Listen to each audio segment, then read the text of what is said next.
Hi, everyone, and welcome to this session about 5G and mobile payments. I'm Christina Warren, and I'm honored to be here to facilitate a conversation between two great individuals who know a ton about the space. Sampath, who is the Chief Revenue Officer at Verizon, and he's charged with accelerating growth and reimagining the future of the enterprise for Verizon and its global customers. I'm also joined by Chiro, who is the Vice President of Product and Innovations at Mastercard in North America. And Chiro leads strategy, commercialization, and product management of Mastercard's digital payment products, which include Mastercard Digital Enablement and Personal Payments and Labs. So both of these gentlemen know a ton about this space, which has really exploded over the last 20 months or so. So I'm really excited to dig into some ways that 5G and payments are really taking off and what the future is. But Sampath, I want to start with you.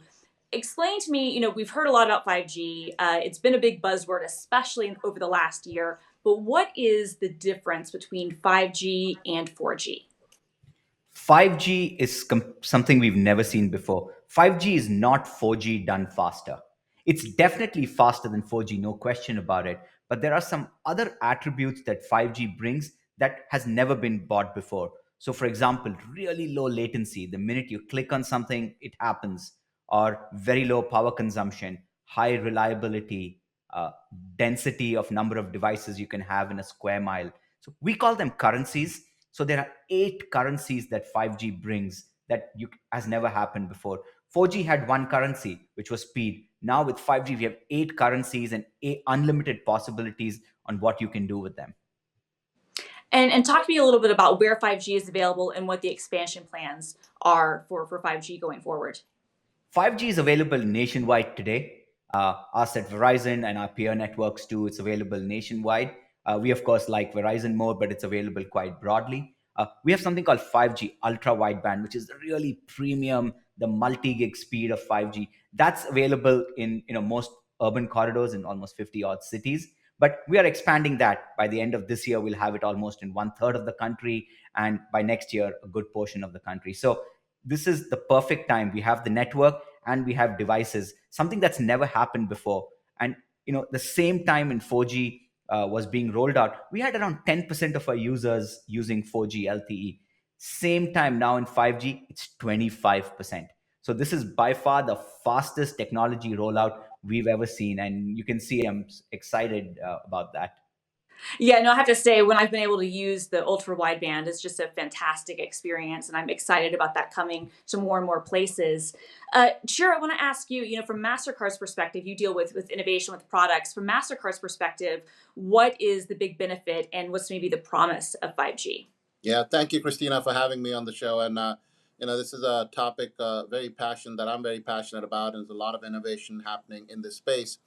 Um, you know, 5G to me is the foundation that drives innovation in the payment space. So when Sampath talks about speed and the reduction in latency, that enables a lot of different experiences for the consumers. And if you think about the consumer journey in payments, it has changed rapidly over the course of last years, and especially with the pandemic, it has even changed a lot. Where the traditional experience was a point of sale, you dip or you swipe a card and you make a purchase, and those experiences used to sit outside the consumer's lifestyle. But now, with technology and the Internet of Things and the connected devices, payments is part of a consumer's lifestyle. The average U.S. household has 11 connected devices, and all of those devices now can do payments. Think about a world where you can have your refrigerator order your eggs, and as Sampath and I talk about, vanilla chocolate ice creams when they know it's going, it needs to be replenished. That kind of experiences that makes payments a part of a consumer's lifestyle, part of a consumer journey, is all fueled by this technology, because not just speed, it brings scale in a manner that can go on devices that can be used to power small businesses, that can bring them into the digital era.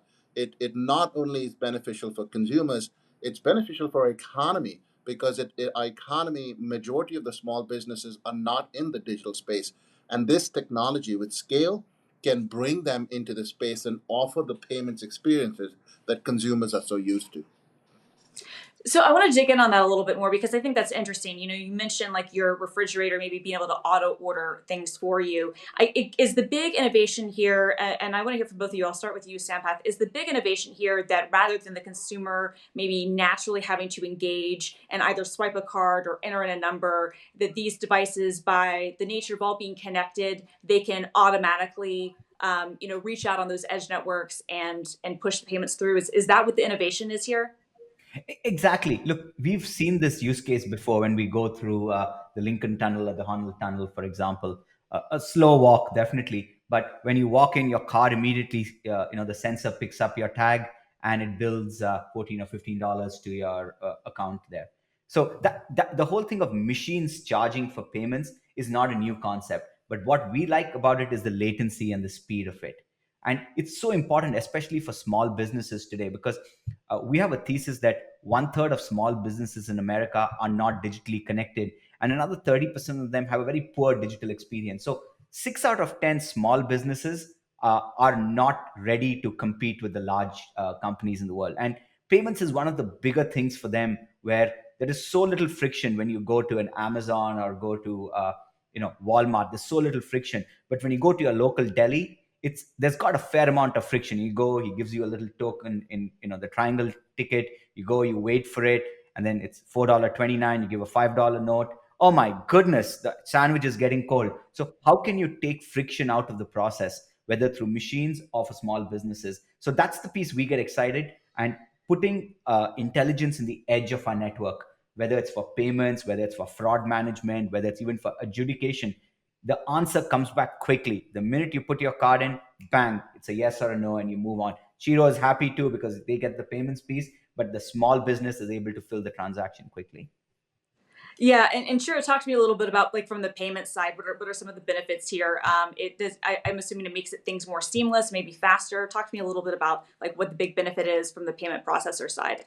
Yeah, Christina, I think you hit the nail on the head. It's about seamless experiences, right? Consumers today want payment to be part of the experiences. They want to be able to go online and be able to shop and do things like installments. They want to be able to use their mobile phone if they're walking down the street and they like something and they want to be able to make the purchase right there and then.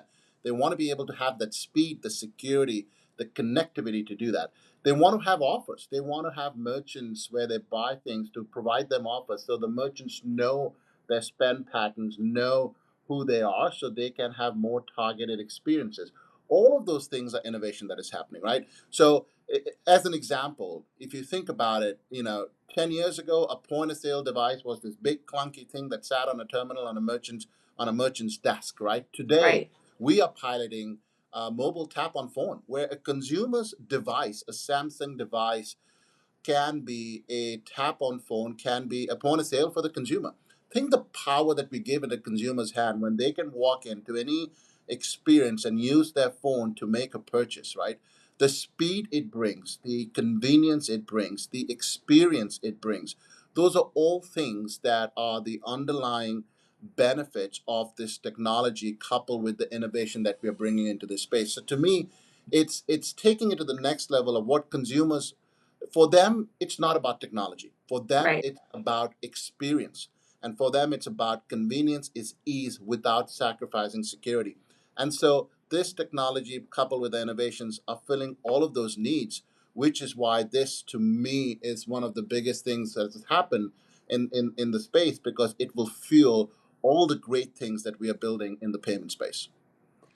And obviously, like consumers, I think is where a lot of us anyway naturally kind of want to go and focus on. I mean, I know that me, I'm always thinking about, okay, how is this going to be easier for me? But I want to talk a little bit about what this means for maybe small businesses or even larger businesses and retailers.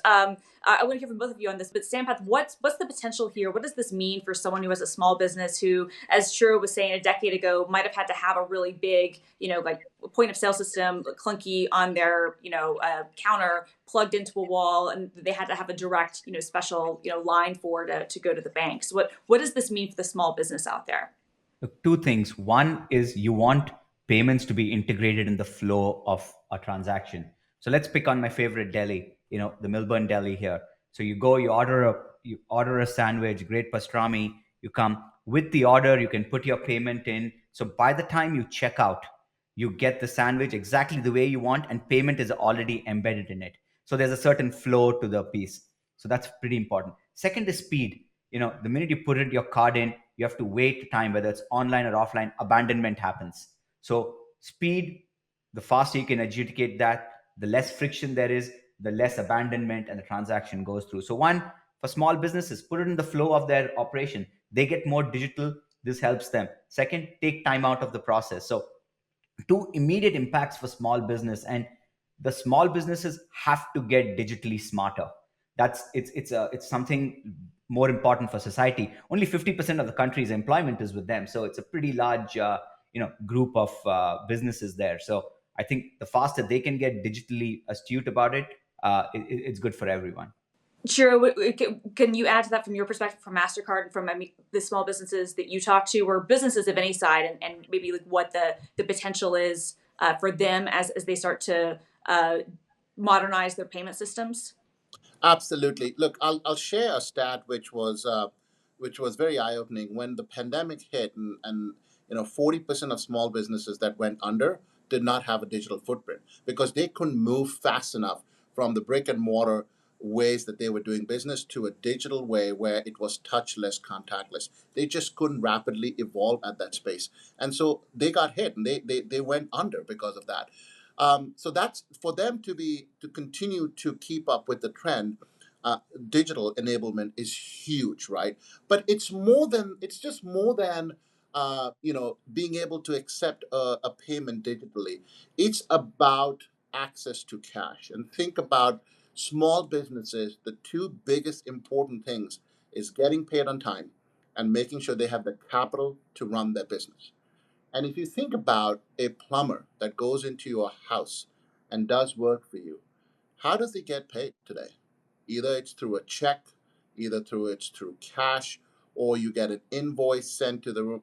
It takes time for that small business to get that payment because they don't have the ability to whip out their smart device that can be a terminal where a consumer can just swipe the card, tap the card, insert the card, or use their bank credentials to make the payment. Small businesses don't have that technology available, so they're dependent on checks clearing, cash, or an invoice going later on.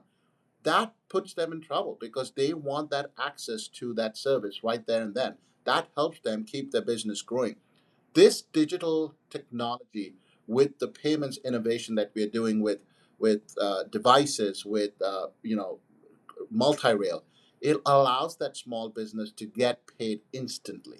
And what it does is it gives them the capital they need to continue to run and expand the business. So to me, it's broader than consumer experience. It's important, but it's about getting them paid, getting them access to capital, which is the fuel for the small business to continue to cherish in part of our economy and our society.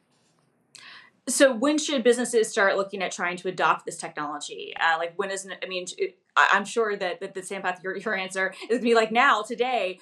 Yours too, probably sure. But like realistically, when should they start be looking at trying to adopt this, and how do they go about adopting this and taking this on? Yeah, look, there are two pieces to this. One is the payment solution stack, and then second is the network. The Right. network's ready today. We've got between us and our partner and our peer carriers, we are really well covered.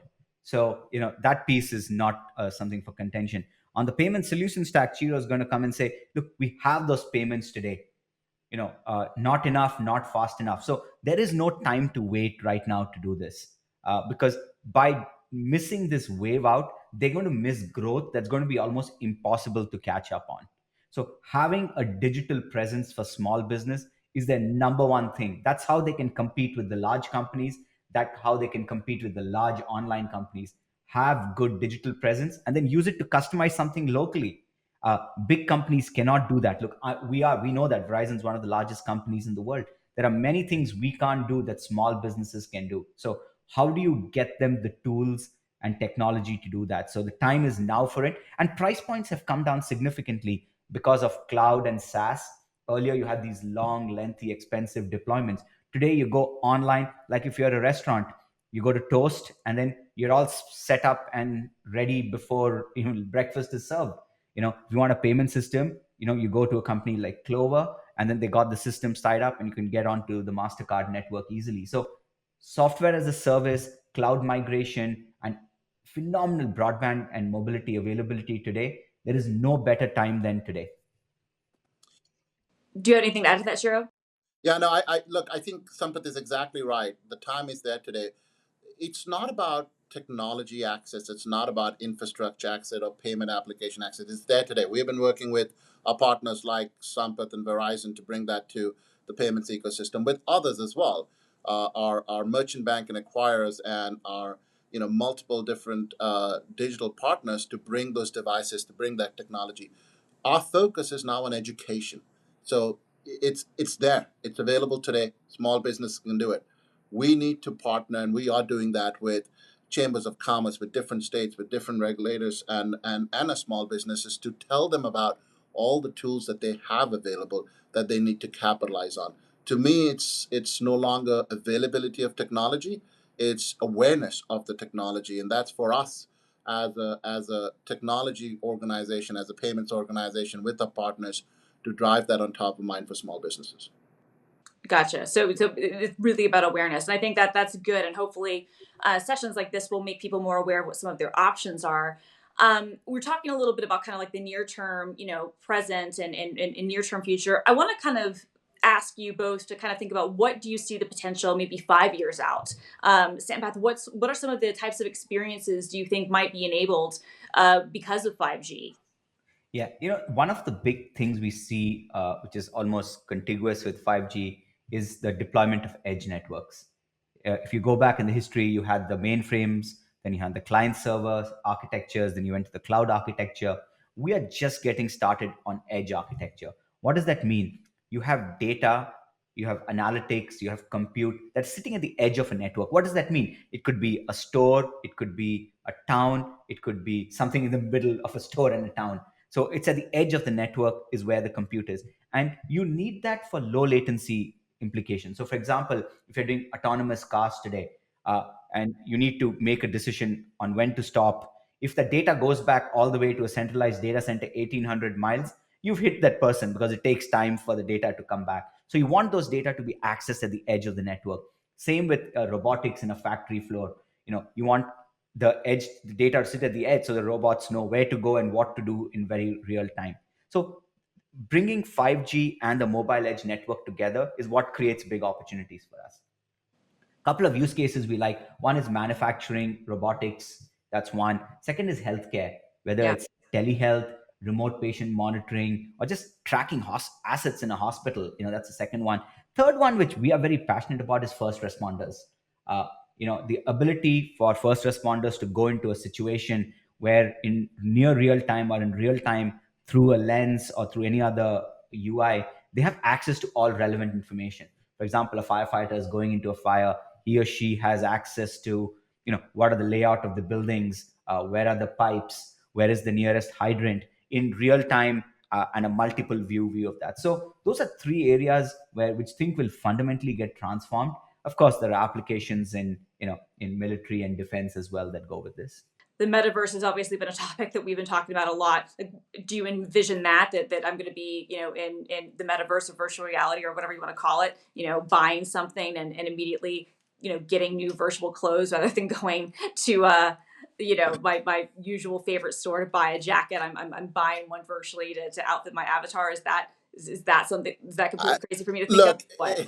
it could be. It could be. I mean, we've been piloting technologies where you walk into a store, and you have a dressing room. You in the mirror looking, and you go, look, I like that dress. I like that clothing, and you touch in the mirror, and it pays for you. You make a payment through that. IoT is exactly what that is. So it's not beyond reality that we'll get into a virtual space, but we don't know what the future is going to be, but what I do know is that the experiences and the technology will enable us to bring all of those future experiences as the consumer demand grows. That's the beauty of cloud technology, ed technology, and 5G and innovation together.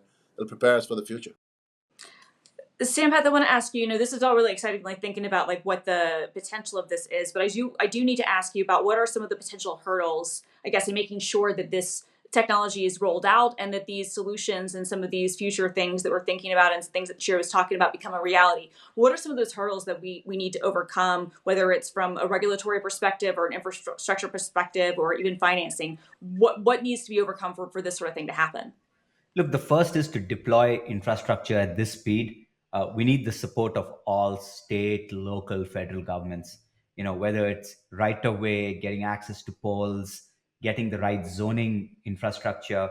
I mean, to give you a sense, if for us to build a site out, zoning can take up to 15 to 19 months to get Wow. zoning for a particular site. So we've been working very closely with cities, local cities and municipalities to do that. But just having that same pain that we have, which is the faster we can roll out fiber, the faster we can add sites, the better it is for society at large. So that's one area we definitely can take more support, but we're making good progress along that front. And it's primarily because we bring another broadband option to local, so that really helps us with local governments. As you roll out fixed wireless access, to give you a sense, I think by in probably 2 years' time, 50 million households in America will have another broadband option. So almost half the country. Oh. So that helps us, to manage hurdles. Look, the second is we are making a market here. This whole 5G MEC, it's never been done before. Verizon was the first carrier in the world to roll out 5G. So, check, we've got that done. But on the 5G MEC, it's a new market, and we have to bring the ecosystem to play. So historically, carriers have built most things ourselves. With 5G, we are very clear we have to enable the ecosystem, which is why Verizon's we've got big partnerships with Microsoft, with Amazon, with Cisco, with IBM to do that. So if you're a large enterprise or a small enterprise, you can access the best 5G network or the MEC through those partners. You can go to AWS site today, log in with your account, and get access to the 5G MEC right away. So how do you enable the ecosystem? And it's new muscle for us. For telcos, historically, we've done things ourselves. And now how do we build an ecosystem, support it? How do we share, upside in it? I think I wouldn't put it as a hurdle, but it's something we're going to have to work through. The third one, which is probably the most exciting, is there's trillions of dollars of enterprise value that's going to be created on top. 10 years ago, or 12 years ago, when 4G was being rolled out, we thought the best use case was Napster. Mm-hmm. Literally, that's all we knew at that time. So we were building out this massive network. But of course, you have a few small companies like Netflix and Facebook and others who've built reasonable amounts of wealth on top of it. We are in exactly that same place right now. We don't know who's going to build trillions of value of enterprise value on top of it. So how do you get that ecosystem, the overall, the VC community and other companies excited about building solutions for it? So we don't think those are hurdles. We think those are big opportunities to go and do. But yeah, look, being responsible for driving this, those couple of things keep me up at night. Yeah, no, and it's interesting you say that, not being really clear on like maybe what the killer app is going to be or what the big experience is going to be. I have to imagine, Chiro, like you have insights into a lot of, because you are so close to the payment stack, you have, insights into a lot of things that people are doing. Do you think that that's an opportunity to be able to work with, technology companies like Verizon to be able to identify like, hey, this is starting to really take off. Maybe we can paint, like highlight this and make people aware of this so that the infrastructure and the other things can be in place to really benefit from what the next big thing is going to be? Absolutely, Christina. I mean, I think part of our strategy is to continue to partner with partners like Verizon, but others, fintechs in this market, other technology innovation companies, because everybody's looking to innovate in this space. Everybody's trying to figure out how to make that experience for the consumer better. And we are working with all of them to see how can we bring the powers and the assets together to drive that innovation in a scalable manner. So, to absolutely right, and it's about partnership, as Sampath said, it's about the ecosystem rising, and this is a place where we all need to come together and think about innovation in a different light, and how do we add our resources, how do we complement our innovation together to bring something meaningful. For me, there's a lot of innovation happening in this space, in the payment space, outside the payment space. There's a lot happening. The question is going to be the two things that are going to be absolutely critical, and I see that as an opportunity is all this innovation that drive experience, convenience cannot compromise on security. So we have to make sure that the consumer security is paramount because that's table stakes. Second is going to be it has to scale, right? And scalable innovation is going to be really important for us. So to me, these are all opportunities. There's a lot of things that we can do. There's a lot of things that are happening in the pipeline in terms of innovation. It's all about making sure it's the right timing with the right focus and keeping the consumer at the heart and center of that. I'm really glad you mentioned security because I did want to actually ask you about that. Like, what are you doing to ensure that the connections, whether it's payments or otherwise, are secure on these networks, 5G or otherwise?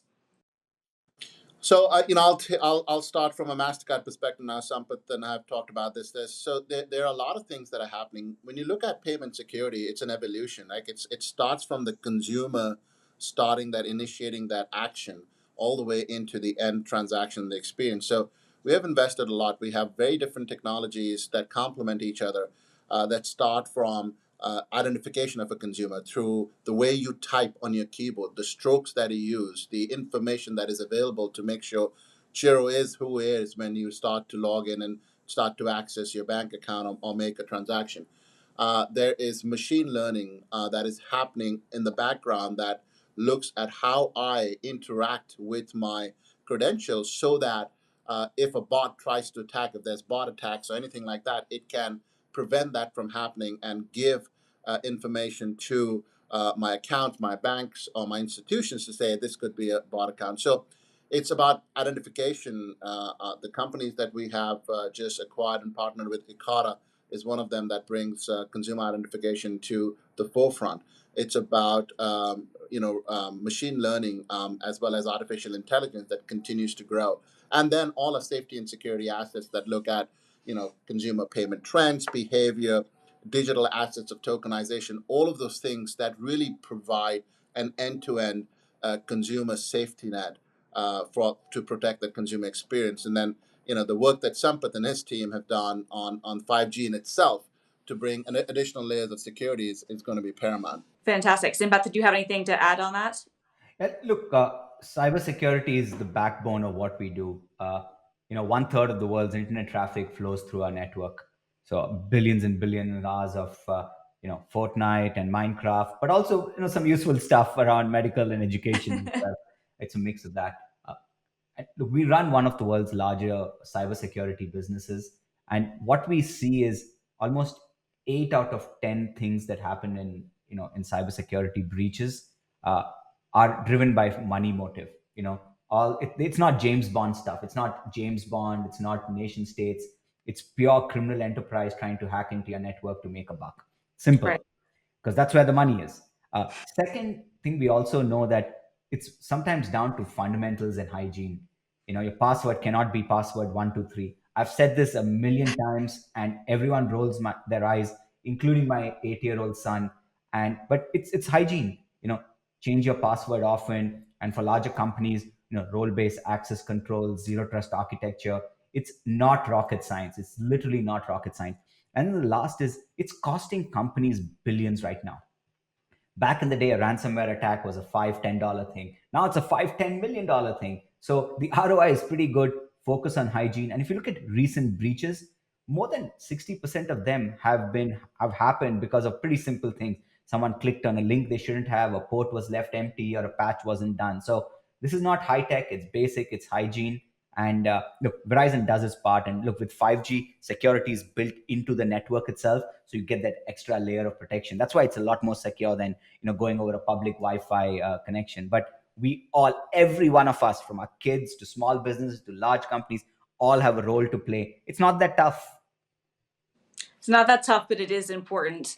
Well, thank you so much, both of you, for talking with me about this. I'm really excited about what the future is, both near term and long term, about both 5G and payments. And I appreciate the work that you're both doing. So thank you so much. Thank you, Christina. Thank you, Christina.